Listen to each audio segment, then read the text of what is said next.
Good afternoon, and welcome to Devising a Sound mHealth Strategy, a complimentary webinar from healthsystemcio.com, sponsored by Vocera. Little housekeeping before we get started. My name is Anthony Guerra. I'm the editor-in-chief of healthsystemcio.com, and I will be your moderator today. To ask a question, which is something we encourage, just type it into the lower right-hand corner of your screen, the Q&A box. Leave the default set to all panelists. Download the deck. You see the URL there. I'll send it out in the chat box, and it's also a shortened URL at the bottom of all slides. And we will have an archive available of today's event, usually within 2 business days, and you'll receive an email when it's ready, and a separate registration is required.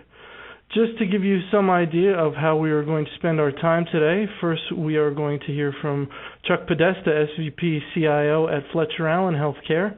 Then we'll hear from our sponsor, represented by G. Shah, VP of Product Management with Vocera. And then we will have our Q&A with Chuck. So without further delay, I'm going to hand the baton over to our good friend Chuck Podesta. Chuck? All right, thank you, Anthony, and thanks everyone for taking time out of your busy day. Hopefully this will be worthwhile to you. So I'm going to dive right in here and start talking about our mHealth strategy. Just a little bit about who we are. We are an academic medical center in Burlington, Vermont, the only one in Vermont, servicing all of Vermont residents and also northern New York. The biggest thing that's happened to us over the past couple of years is that we have 4 hospitals now as part of the health system, and we also have 2 shared savings programs running. One in Vermont, and that's OneCare. We're in the 2nd year of that, and Adirondack just got launched in northern New York in January 1st, 2014. The OneCare one, actually, we're taking on commercial and Medicaid this year as well, so it's about 130,000 lives under population health management, which, when you think about mHealth and where we're going with population management, there's a direct connection in that. So the mHealth strategy for us is going to be really important going forward. So what is mHealth? I think it's a definition that's changing, and over time, I think more is getting added to it. I think there's really 3 main areas. Device mobility and apps is the second one. I think everybody thinks about mHealth as probably those 2, but it also includes, telemedicine, telehealth, sensors, things like that are also included in mHealth, and I think this will be an expanding type of definition. And there's not enough time for me to focus on all these components, so I'm going to focus on the device mobility aspect of it, because I think in talking to the CIOs, that's what's near and dear to them at this point. Some of the opportunities for mHealth, especially in population health management, the whole transition of care, provider to provider types of communication, and also telehealth, telemedicine would come into that. Of course, wellness and patient management, patient engagement, and the whole apps component of mHealth comes into play there. And really, that's collaboration between providers and patients as well.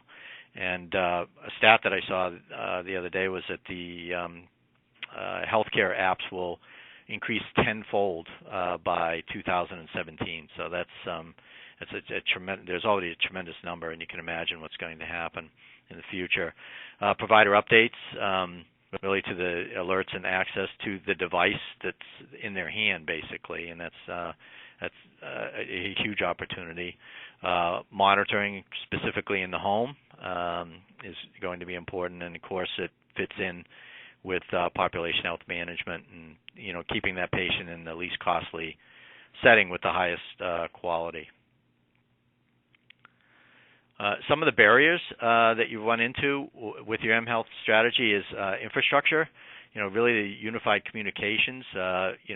Especially within the 4 walls of your hospital, ambulatory care centers, primary care offices. The wireless needs to be very, very robust. because of the volumes of users that you're going to have and the volume of data that's going to be flowing. And it has to be bulletproof as well, and that costs money. Integration of information, it's because of the where the information is coming from. It's not just the electronic health record. It's coming from other places. Could be coming images as well. So integrating that information can be very, very difficult to do. And then it links into the third bullet, which is patient-provider overload. You need to make sure that it's kind of just-in-time information. It just can't be everything sent to them, as it's occurring. Otherwise, it'll be, alert fatigue, or they won't be able to do anything with the information. It'll just be too much. And then privacy and security. This one's huge because now you're extending out to these mobile devices, which are being used not only in your facility but outside of your facility as well. And another barrier is cost, because there is cost associated with a solid mHealth strategy, and we'll get into that a little bit as well. So the CIOs need to make sure the CEOs and CFOs are well informed as to what that looks like from a budgeting perspective. So some of the current trends that you're seeing, with this strategy is real-time location services, RTLS, particularly with medical devices and surgery types of devices, things like that you need to track. But this is also getting into tracking people as well, and potentially even patients. Something I'm sure you're aware of called Bring Your Own Device, or BYOD. We're going to talk about that. It's huge. Guest access, most all organizations have that. The application development component of mHealth is definitely, as I said, will be tenfold in 2017. And then don't want to forget about the home with sensors, telemedicine technology. So those are kind of the trends that are moving within mHealth at this point. So some of the components you can see there is medical devices, virtual consultations, wearable computing. You've got the Google Glass, and now they're putting sensors in clothes and things like that, remote patient monitoring. Not enough time to really get into those, so I'm going to focus really on the mobile system access. And yep, this means we have to deal with BYOD. I know it's a four-letter word, but it's definitely something that's here to stay, and we've got to be able to tackle this. With BYOD, it's an area that the ship has already left the dock, so to speak, and you need to deal with it, because otherwise providers and other clinicians will go around you and create their own BYOD environment, which is the last thing that you want. So just a little bit about our environment, just to give you an idea where we are. We have the Epic electronic health record. We're virtualizing our desktops. We're actually probably 90-something% complete on that. We also have single sign-on and authentication, using thin clients as much as we can, getting rid of the hard disks. Smartphones, tablets, whether it's Android, whether it's Apple, iOS, we support all of that. And of course, you've got to have a mobile device management system in place to really put a wrapper around all these various devices, because you're not only talking about the iPhone, the iPad, you're also talking about laptops, you're also talking about WALs that you have in the hospital. So that all comes under the mHealth umbrella. So a little bit about mobile device management, which is really key to any type of mHealth strategy, and particularly, as you can see, it's a BYOD necessity, because you really have to have control of a portion of these devices that are used for work, even though it's a personal device of a particular provider or clinician. And so most of these products, there's a bunch of them out there. They have a single management console, which allows you to really manage your population of devices. You can enroll those devices, so it's really important to have that policy in place on how a provider, when they get a new device, how they get it enrolled so they can use it at work. You can control enterprise settings, set group policies, restrictions on what they can do within the work environment. Terms of use are also, things that they would, sign before they would get access. There's also analytics that tells you what's happening within your organization and, how the devices are being used. And then also device commands, where you can send out commands to the entire population, and things like swiping would be a component of that. If somebody happened to lose their device or were moved on to another job, that sort of thing, you have the ability to swipe the at least the work portion of that personal device. And that's the other important thing here is that you're managing kind of a virtual workspace within the personal device, and you're leaving the personal apps alone. You're not, reaching across and doing anything in that area. And I think that's one of the biggest components of MDM. So what I see is there's really kind of three rules to a sound mHealth strategy, and you can see them there. One is to keep and I'll talk about each one. One is to keep PHI off of the mobile devices. And number two is to make it painless for providers to access EHRs and other applications. And then rule number three is, you can see, encrypt, encrypt, encrypt. And from the various breaches that have occurred out there, that's one of the biggest ones right now. So from the first one, some of the things you need to have in your strategy is you want to start moving from policy-based controls to technology-based controls. And I put dollar signs there because the policy-based controls are policies that you put in place. It doesn't really cost money. It's you're having them sign off on how they're going to use the system or the product or the handheld device, and all that's well and good. But mistakes are made. People don't always follow the policy, and that's where the technology-based controls come in, and we'll talk about those. But they're very important to have in place, and they cost money, and that gets back to the budgeting aspect of this. Shut off auto archiving, especially to the C drive.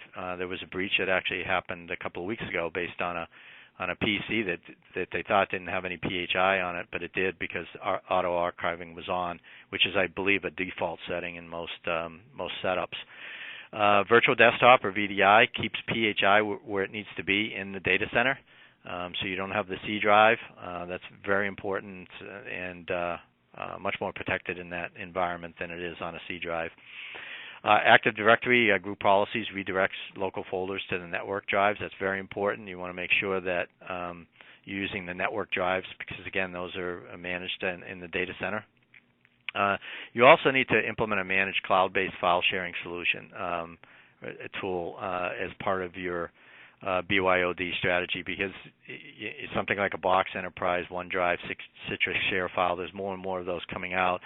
Because if you don't do that, the providers, especially the providers, will find a way. They'll use one that's a Dropbox or something like that. That's a public space, and make a mistake and put PHI out there, so they can get it when they get home, that sort of thing. And that would be a real problem from a breach perspective. So you need to make sure that is part of your strategy as well, so you can control that, because they will if you don't have it, they will find something. On the number two, the embrace BYOD, make it painless for the providers to access the EHR. And again, as I said, the ship has left the dock. It's here. It's probably in every one of your organizations, even if you don't have a policy in place yet. I'm sure it's being used in some way. These are devices. People are very smart as to how to use them to access different systems, and so you want to embrace it and get control of it as quickly as you can. You want to provide that standard experience regardless of device type or location, whether it's a laptop, desktop, iPhone, iPad. You want that standard experience for the provider. Again, it makes it easier for you to use the systems. And then improve that authentication, especially at the iPad and the iPhone level. And always enable the multi-factor, which is at least two of the three. The federal government's come up with 3 guidelines: something only the user knows, something only the user has, and something only the user is. So something only the user knows would be a password or a PIN, and something only a user has would be an ATM, smart card, mobile device, things like that. And something only the user is would be the fingerprint or biometrics. So you need to have two out of three of those in place for the multi-factor to be secure. And rule 3, encrypt, encrypt, encrypt, and especially hard drives that can walk. And that is extremely important because we're seeing most of the breaches are occurring in that space. Use something called FIPS 140-2 encryption. And again, this is not the default in Windows BitLocker and Mac File Vault 2. So it's really important that you change that. And a lot of the devices now, the defaults are not adequate from a privacy and security standpoint. So you really need to study that and make sure you have your encryption, the right encryption in place. And again, implement that an MDM strategy to enforce the encryption rules are very, very important. So some of the policy-based controls that you need to have in place, these are the free ones that you can create. It's really setting the expectation of the employee as to how they're going to use the device, professionalism that's involved in that. It also protects the employees and organization from liabilities. You really need to have this in place from an auditing standpoint. But how the device is secured, the remote data access, the use of that device, types of the apps approved for use, which is very important. The different brands that you have that are allowable, within the organization from a BYOD perspective. And then the provider education is just an important aspect of, whatever you put in place, you have to provide that education and keep providing that education on a regular basis. And you could probably think of some other policies, but those are some of the main ones. On the technology-based controls, and this is where the dollars come in, everybody knows we need the antivirus and malware, where that needs to extend into the mHealth arena as well, because the devices can be infected. Software updates, how that's managed. Again, MDM plays a big role in that, where you can force updates. Firmware, operating systems, and applications that are allowed to be used. Again, MDM can help in that as well. And then MDM and other areas of MDM are secure texting, which is extremely important, especially for physicians. Device wiping, again, for lost devices, and encryption can be managed. And then also you need to look at security of the cloud and have a cloud swiping program in place, because you are going to create a cloud-based file sharing solution, possibly with another company, and you need to make sure of what their security controls are, and then how is that information secured, but then also how is it deleted, how is it swiped, when you have a request to do that based on an employee leaving or losing the device potentially. So that needs to be part of the controls. And then just to get into just the strategy development itself, is the first thing I think you need to do is really perform that risk assessment. Again, BYOD is happening. Get an inventory of the devices that are being used on your network, and also a device, a survey across the system around, especially with physicians and clinicians, as to how they feel about BYOD, and are they using it? Are they actually bringing in the devices and starting to use them today? Then, creating those policies and technology controls, getting those things in identified as to what you need to have in place to mitigate the risk once you define what that is, and develop that plan, get the buy-in. That's huge. It includes resource. You're going to need field service types of resources, because now these are mobile devices.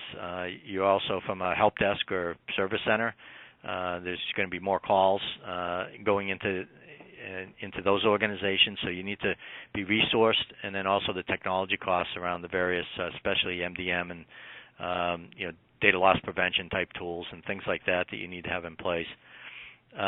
Then you go on to actually develop the policies around both the technology control policies and just the standard policies that we talked about. Implement the technologies that you've defined and hopefully budgeted for, and then create strict business associate agreements with transparent vendor security strategy. It's really key with cloud products, with the apps that are being used, and the vendors that you're working with.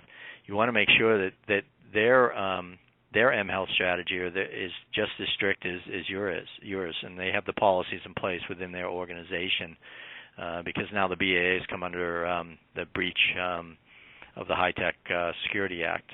So you want to make sure that even though you're doing whatever you're supposed to be doing to avoid a breach, that they also are doing it as well. And so that's it for my speech. I'm going to turn it back to Anthony for, I believe, Vocera is going to chat for a bit, and then we'll go to the Q&A. Very good. Thank you so much, Chuck, for that presentation. Always excellent. And now we're going to hear from G. Shah, VP of Product Management with Vocera. G? Thanks, Anthony, and thanks, Chuck. And now here's a word from your sponsor. And hopefully that's going to move forward. So let me tell you a little bit about Vocera. Our vision here is to empower people with intelligent integrated communications, primarily targeted towards mission-critical communication environments, much like healthcare is. When you look at communication in many industries, getting information back and forth to people is important. When you're in healthcare, it's vital and lives are in balance, and that's where we believe our product and our services and effectively our vision helps save time, save steps, and save lives. The Vocera communication system is all built around the idea that you need secure mobile communication and collaboration across the continuum of care. And Chuck mentioned a lot of these points in his discussion about bringing mobile devices into the healthcare environment. There's many components of those mobile devices that you have to engage when you're bringing them into your environment. There's voice. How do you maintain the most natural mode of communication that we all have towards each other? How do you text and message each other securely? Because that's what doctors want to do. They want to be able to send text and run. Hopefully there's no doctors on the phone that take offense to that. How do you get all the information into the people that are using these mobile devices? How do you engage with the alerts and the alarms and all the things that live inside the clinical environment? And how do you effectively create a good care experience? Well, to do that, you have the Vocera software platform, which has three basic components: a collaboration suite that drives effective collaboration across the continuum of care, a badge, our primary device, which allows you to do hands-free communication without having to know who you really want to call, and the care experience, which allows you to manage the continuum of care outside of the four walls of the hospital, all integrated together into a platform that talks to a number of clinical systems so you can get all of that. Now, what's important? What's important is what Chuck talked about. Bringing those devices into the healthcare environment really requires them to be three things: secure, intelligent, and integrated. And that's how the Vocera system works. Secure, all of the products and services that we offer for voice, for texting, are all HIPAA compliant and allow you to share information across various different people in a way that allows you to maintain your compliance strategy and maintain security. It talks to clinical systems, so all of the information that you need to enable collaboration is available to you, again, in that secure way. And this is the key point, it's all on your device of choice. So we firmly believe that it's the right data to the right person at the right time on your device of choice that enables this to happen. And that device of choice is where your BYOD strategy comes in. We have written a white paper that you will all be emailed at the end of the presentation that starts to help you frame many of the questions that you need to ask, guides you to getting the answers, and helps you find a good way to build that strategy. So everyone will receive a copy of that. And if you'd like to schedule an appointment with a Vocera engineer to discuss your strategy and walk through perhaps how you want to do BYOD, please let us know via the QA. And that's it from your sponsor. I'll hand it back to Anthony. Very good. Well, thank you so much, G, for making the event possible. Okay, so now we have time for our Q&A. So as I had mentioned before, type your question into the Q&A box to leave the default set to all panelists, and we will take a look at them. First question for you, Chuck. Have there been any surprises as you built a robust framework for mHealth? Any surprises? Yes, quite a few of them, actually. It's like peeling back the onion. You know, once you dive into this thing, you find things as you go along that you weren't aware of. You know, and I mentioned that risk assessment. Even by doing that, you'll uncover things. But until you start implementing your mHealth strategy, you really won't find everything. And just the breadth of what it is, all the different various devices. You have to have virtual desktop in place. You've got to purchase and implement MDM. And just the cost associated was a bit of a surprise. We spent well over $1 million last year just in some of the technology controls to implement our strategy, and and those costs I think are just going to rise going forward. So I think the surprise for me was just as we went into this was how big it ended up being when we were just looking at it as maybe a BYOD type of issue and how to secure the device. It got much bigger than that very quickly. And you mentioned your costs in the context of moving from policy-based controls to technology-based controls, and that essentially is moving from documents that tell people what they should do to technologies that prevent them from doing things they shouldn't do. Is that correct? That's correct, and that's where the dollars come in. Right, and as far as the enforcement agencies are concerned, if you just have the policies in place, but the actions still happen, you're still in trouble, right? I mean, does having policies get you? It's not a get-out-of-jail-free card. No. The only thing the policies help you do is educate, but it does give the auditing types of organizations some comfort that you have a culture of security or culture of privacy and security. But if you don't have the technology controls in place, you will end up in a breach situation, and especially from an encryption standpoint, where you'll be looking at fines of at least $1.5 million for each occurrence.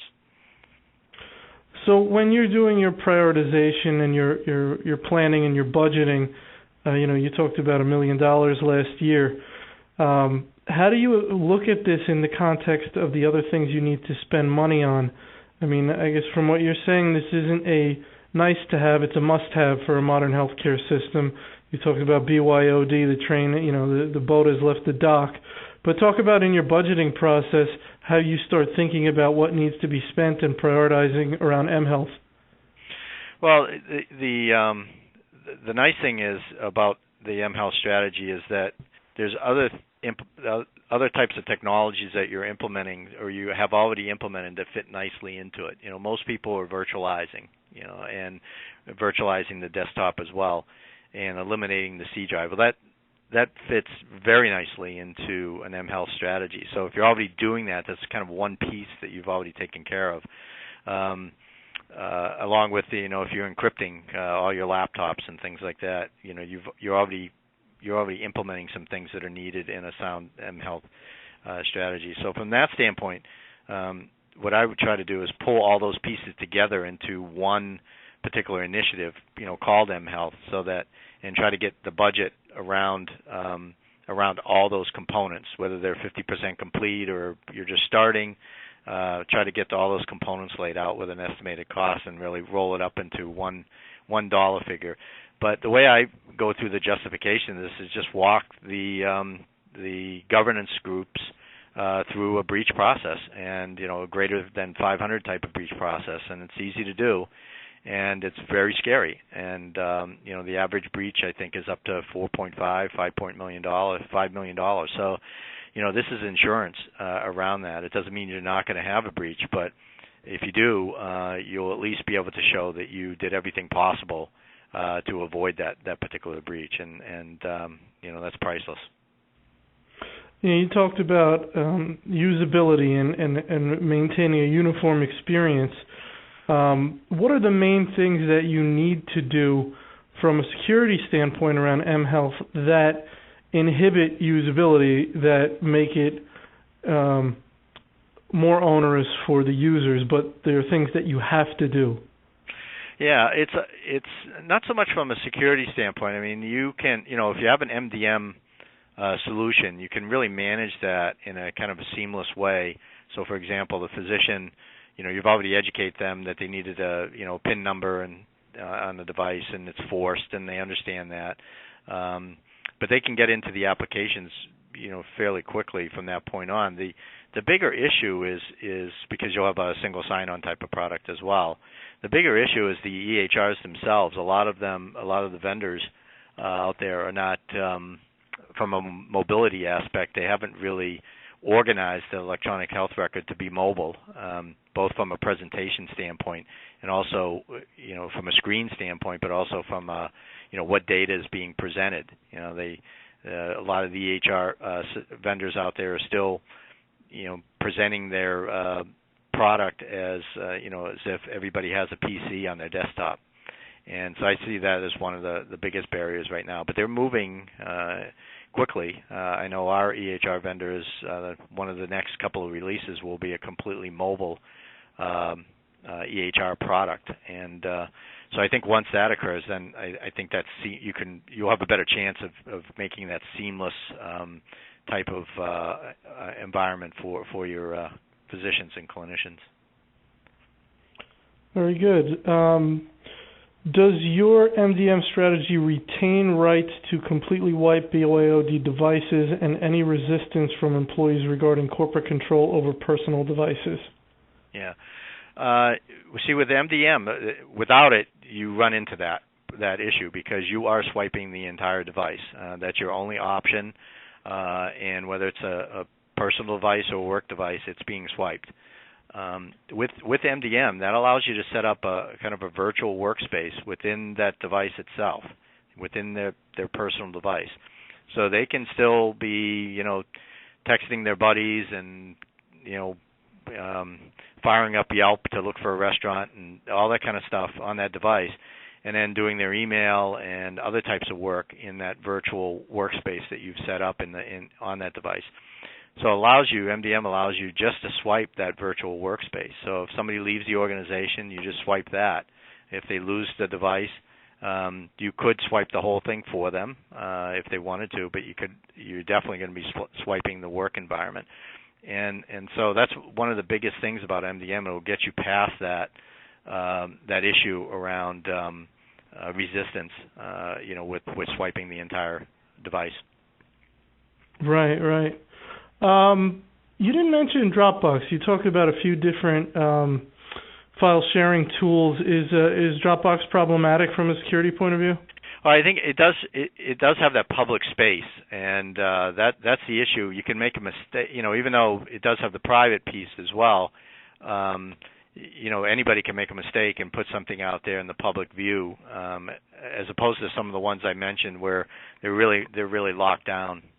You have total control over those, and it's very difficult to make a mistake and put something in public view versus private. So I think that's my biggest concern with Dropbox would be a new user who's just getting familiar with it and starts putting stuff out there and makes a mistake. Right. Yeah. You had mentioned embrace BYOD. The ship has left the dock. Yep. What if you've already issued the devices? What do you do then? You have a mix out there of corporate devices? No, I think you're always going to have a mix. We still like I have an iPad that's not mine. It's the organization's iPad.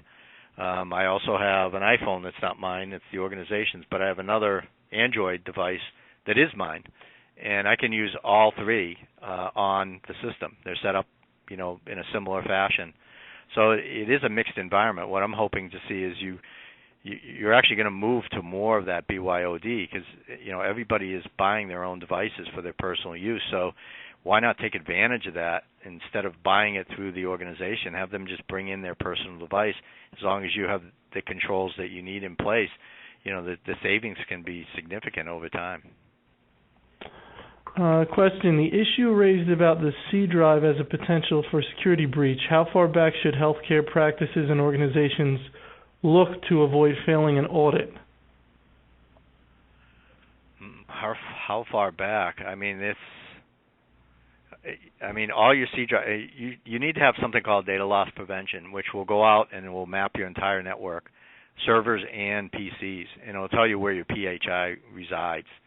And if it's on hard drives, on C drives, and it's there is no time limit. that you can go back on. It's just there, and if it's 5 years old, it doesn't matter. It's still PHI, and you can still be liable. It doesn't have to be PHI that was just created over the last year or the last couple of years since the HITECH Act has gone into effect. So my guess is if you run your data loss prevention across your network, you're going to find PHI, in a lot of C drives. Some of because that auto archiving, that's a default on a lot of these PCs that people just aren't aware of. So that'd be something that I would definitely be looking at. You talked about the three factors, doing multi-factor authentication, and a bit about biometrics. Has that? Do you picture that coming into play at all in your mHealth strategy? Well, we do use the biometrics piece. I'm a little wary of that, based on I know some of the new iPhone stuff is now you can use your thumbprint to do that. But from the standpoint of how we're doing our strategy here, we're not so much focused on the biometrics because you do have the smart cards, you have the tap and go that we have now, so it's proximity type of devices that you can immediately sign on to all of your systems with one kind of tap of a device. So there's ways around, I think, the biometrics piece where, at least for us, we don't see it as a player. Mhm. Yeah. And any thoughts on decommissioning, the whole process of if somebody's using their device for work and then they want to get a different device, give that to one of their children or give that to someone else, handling all that change that goes on with the BYOD world? Right, and that's where your MDM strategy comes in because it'd be almost impossible to manage that, without it. And how would you selectively swipe the device, for example, and leave the personal apps, as I mentioned before, without an MDM solution. So it's really the only way that you can manage that. Okay, very good. That's all the questions I had. Chuck, is there anything else you want to add just in closing up? Any final thoughts?